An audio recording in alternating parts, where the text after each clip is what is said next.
This is your Classical Break, your daily dose of classical music. I'm Tyler Alderson, and today we'll be listening to Francesco Veracini's Sixth Overture. Veracini's name is not one that you'll find at the top of the list today when it comes to Baroque composers and musicians, certainly not in popularity. But it probably would have been in his day. He was renowned as one of the greatest violinists of the day. He produced operas in London that competed with Handel's and commanded a high price as a court composer and a musician. And yet his reputation was never all that great, and he never seems to have had very long-lasting professional relationships. Part of the issue seems to be that even though he was by all standards a world-class talent, he had even higher notions of himself. He once said, quote, "There is only one God and only one Veracini," and he acted that way all his life. And that rubbed a lot of people the wrong way. When he wrote this piece, he was working in the court of the Prince of Poland, compensated richly for his music. But the other musicians did not like his attitude at all, and it came to a head when they replaced Veracini with another violinist as the soloist for a concert. He flew into a rage, had a huge fight with them, and either jumped or was pushed, depending on who you believe, out of an upper floor window, breaking his foot and injuring his hip when he landed. Rather than suffer further indignity at the hands of people he claimed tried to kill him, Veracini fled town, which seems to have suited the other musicians just fine. There were other accounts of strange behavior and many other burned bridges or sour tastes left in the mouths of those that Veracini met. After the window incident, he stayed in his native Florence for some time, becoming known as the, quote, capo pazzo, or head lunatic of a local orchestra. But his talent was too good to ignore, and he enjoyed very successful periods in Venice, Dresden, Florence, and London throughout his life. Regardless of his personality, Veracini was quite gifted, and the music of his that survives shows a composer very much the equal of many of his more well-known peers. One other issue with his recognition in his own time is that it could be quite progressive, which didn't always sit well with audiences. This piece comes from a set of overtures that he wrote while working as a court musician, all comprised of 4 dance movements.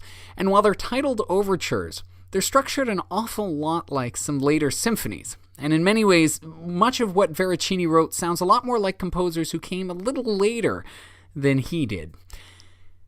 This overture is in G minor and features a stormy opening movement full of energy and passion. You can hear dance rhythms in each movement with a constant forward motion even in the slower passages, and the whole piece seems to breeze by fairly quickly.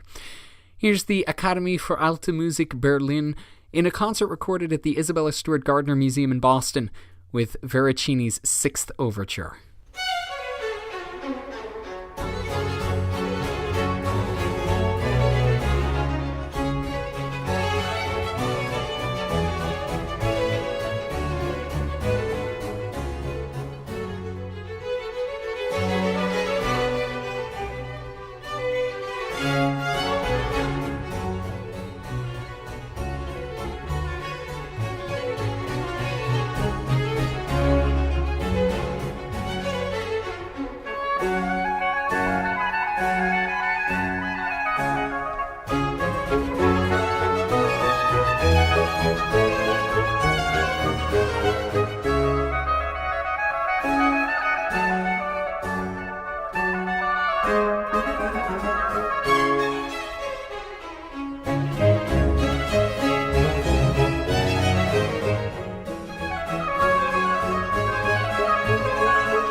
There's an unmistakable dance-like feel to the music in this overture, and it's a great reminder that even though classical music can be very serious, sitting quietly in a concert hall today, back when Veracini was writing it, it was much more celebratory, a bit of entertainment, rather than a serious and studious pastime.